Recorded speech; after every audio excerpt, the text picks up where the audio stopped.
Hello guys, welcome back. My name is Nathan and today we're going to be talking about Tyler Toffoli signing with the Montreal Canadiens and also the possibility of the Vegas Golden Knights trading Nate Schmidt very soon, whether that be to Montreal or to some other team. Now, Tyler Toffoli has officially signed his deal 4 years for just over $4 million.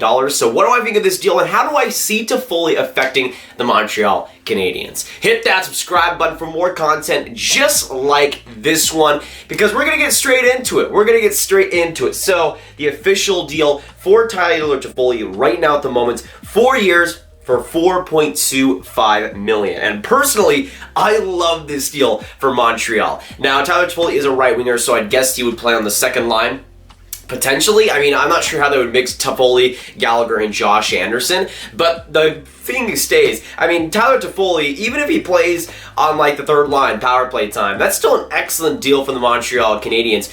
I thought that Tyler Toffoli was going to get at least $5 million in this market, but for 4 years, 4.25, might have gotten more term than I expected, but I don't think that's too much of a problem. Toffoli's in his mid-20s, so I don't think it's too big of a deal, and then you get him at 4.25, which is an excellent contract for a guy that's going to produce you a solid amount of points, great on the power play, and can really produce offensively. So for the Montreal Canadiens, I do like this deal quite a bit, and again, I did expect more. I'm kind of surprised he went to Montreal because there were rumors that Taylor Hall might be coming to the Habs, but no. The Habs get their guy. Marc Bergevin makes a pretty solid deal here. Honestly, one of the better ones he's made this offseason, and yeah, I really can't complain about it. For the Montreal Canadiens, I think Tyler Toffoli is going to be a great fit there too on that right wing. I think that he's going to have some great playmakers to work with, great goal scorer, a guy that could score maybe 30 goals on Montreal. I think that's probably what you're looking at his peak, but a guy, again, that can chip in offensively with a great amount of momentum and still young enough to really be a part of that team in the later half of his contract. So overall, I think this is a pretty fantastic deal for the Habs, and again, to get Tyler Toffoli, it's not Taylor Hall, but I think it would have cost a lot less too. They get him for more term, but I like that deal a lot for the Habs as a right winger who could just produce offensively, right on the power play, and fit right in. Now, in this video as well, I wanted to talk about the Nate Schmidt situation because this has kind of been a crazy one.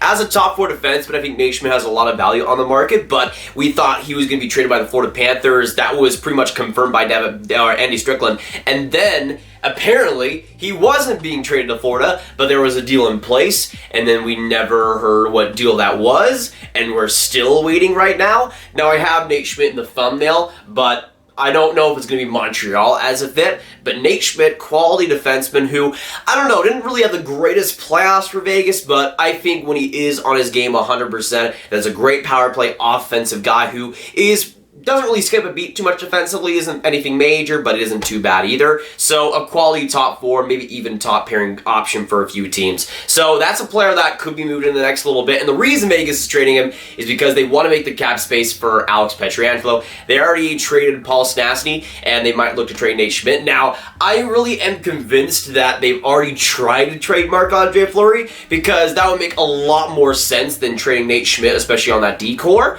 But if they trade Nate Schmidt, they likely get a pretty decent chunk of value back for a quality top four defenseman. And I don't know, maybe Montreal is in that. I could see Vancouver potentially being in that as well. But Florida apparently is not the team that's actually going to be ending up trading for him. So we'll see what actually happens there. But that's a player that if he's acquired, depends on the asking price, but I think that's a great quality option to add to a defense. And I think once we see a Nate Schmidt deal, I think that pretty much guarantees that Pietrangelo is heading to Vegas because I think they want to make sure it's going to happen before they do it so that they can actually make sure they trade Nate Schmidt for a good reason and put on Alex Pietrangelo on that D-core. But that's something that could happen in the next 24 hours or maybe, I don't even know, maybe when you're watching this. We'll see what happens, but it'll be an interesting ad for any team. Personally, I would like Vegas to keep him because he's on a pretty decent contract, but hey, if you're going to get Alex Pietrangelo, you're going to get Alex Pietrangelo, so we'll see what happens. Thanks so much for tuning into this little news update. Hopefully you enjoyed. Hit that like button and hit that subscribe button if you're new alongside the notification bell for all the notifications on all the uploads. Make sure you comment down below your thoughts on this Tyler Toffoli deal. Do you think it's an overpayment, underpayment? Let me know. And how do you think Tyler Toffoli will do on the Habs? And where do you see Nate Schmidt also going